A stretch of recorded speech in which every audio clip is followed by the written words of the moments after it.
এবার হুজুররা মিলেছে, এখন বিরোধিতা করেন কোন স্বার্থে বিরোধিতা করেন? চাঁদাবাজি করতে পারবেন না, এই জন্যে শরিয়া আইন মানে না। কেন মানে না?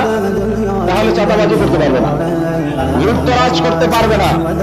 মুক্তিগামী জনতা, আপনাদের কাছে জানতে চাই, যারা সর্বশেষ ক্ষমতায় বারবার 5 বার দুর্নীতিতে বিশ্ব চ্যাম্পিয়ন হয়েছে, তারা এখন কোন সফলতার দাবি তুলে ভোট চাচ্ছে আমাদের কাছে? যদি বলে যে 17 বছরে তারা 17 হয়ে গেছে, কতবার 17 হয়েছে? তা তো 5 আগস্টের পর আমরা ভোট পেয়েছি। যাদের ঘরে চুলা জ্বলতো না, তারা এখন কোটি কোটি টাকার মানুষ হয়ে গিয়েছে।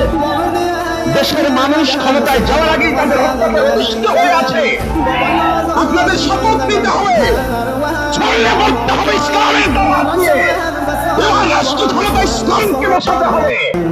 যুবকরা যুবকদের মাঝে ছড়িয়ে দাও, বৃদ্ধদের মাঝে দাওয়াত নিয়ে ছড়িয়ে দাও, ওলামায়ে কেরামকে ওলামায়ে কেরামের মাঝে ছড়িয়ে যেতে হবে। মুক্তিগামী জনতা, আপনার পর্যায়ে যদি ইসলামের দাওয়াত নিয়ে মত করা হয়, আপনার পর্দা খুলে দিন।